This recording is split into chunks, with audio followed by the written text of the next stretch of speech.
নমস্কার বন্ধুরা, কেমন আছেন সবাই? সুপ্রভাত কিচেনে আপনাদের সকলকে স্বাগত। আজ আবার একটা রেসিপি নিয়ে চলে এলাম। তো বন্ধুরা, দেখতেই পাচ্ছেন এখানে আমি ছোট ছোট করে আলু কেটেছি, পেঁয়াজ কেটেছি, কাঁচা লঙ্কা কেটেছি। বন্ধুরা, আজকে আমি আপনাদের কাঁচা আলু বড়া বানিয়ে দেখাবো। বন্ধুরা, সবজি বাড়িতে অনেকই আছে। কালকে খেয়েছি, আজকে খেতে ভালো লাগে না, মনে হলো কি করব, কিন্তু হঠাৎই মনে পড়ে গেল, ছোটোবেলার কথা মনে পড়ে গেল। যেহেতু আমার বাপের বাড়ির দেশে আলু হয়, যখনই নতুন আলু হতো আমার মায়েরা এই আলুকে বেটে বড়া করতো। তো সেই কথাটা মনে পড়ে গেল। তো আজকে এই কাঁচা আলুর বড়া বানাবো। তো ভাবলাম আপনাদের সাথেও শেয়ার করি।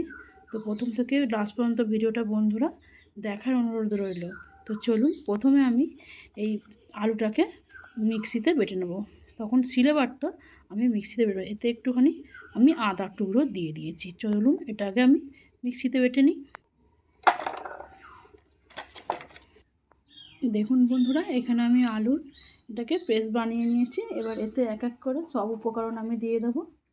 বন্ধুরা, আমার মায়েরা তখন শুধু লঙ্কার হলুদ দিয়েই বানাতো, তাতেও কিন্তু খুব সুন্দর হতো। আমি কিন্তু শুধু করবো না, ওই দিয়ে একটু পেঁয়াজ কেটে দেবো, একটু লঙ্কার গুঁড়ো দেবো, একটু হলুদ গুঁড়ো দেবো, আর দিয়ে দিলাম পরিমাণ মতো নুন, দিয়ে দিলাম কুচি করা কাঁচা লঙ্কা, দিয়ে দিলাম ছোটো ছোটো করে একটু পেঁয়াজ কুচি দিয়ে দিলাম, আর দিয়ে দেবো অল্প একটু গোটা জিরে।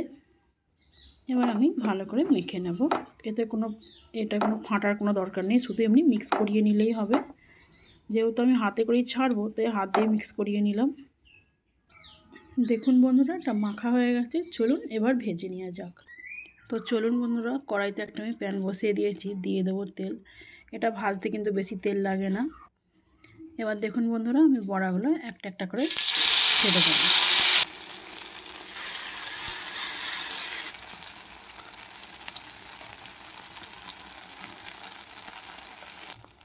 দেখুন বন্ধুরা, এক পিঠটা হয়ে গেছে। এবার আমি আস্তে আস্তে উল্টে দেবো। এই বড়াটা কিন্তু বন্ধুরা খুব কড়কড়া হবে না, কিন্তু নরম হবে, খেতে কিন্তু খুব সুন্দর। তখন লোক অভাবের দিনে এরকমভাবেই খেত, তা বলে কিন্তু খারাপ হতো না, খুব সুন্দর খেতে লাগতো। তো প্যানটা আমায় ধরতে হবে। চলুন আমি সবগুলো উল্টে নিই। দেখুন বন্ধুরা, বড়াগুলো আমার ভাজা হয়ে গেছে। এবার আমি এগুলোকে তুলে নেব, পরেরগুলো আমি ভেজে নেব। আপনাদের আগেই বলেছি বন্ধুরা, এগুলো কিন্তু খুব কড়ক হবে না, নরম হবে। কি সুন্দর একটা নরম টাইপের খেতে হবে।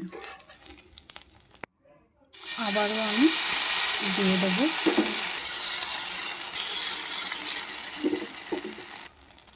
দেখুন বন্ধুরা, এগুলোও আমার ভাজা হয়ে গেছে। এবার এগুলোও আমি তুলে নেব।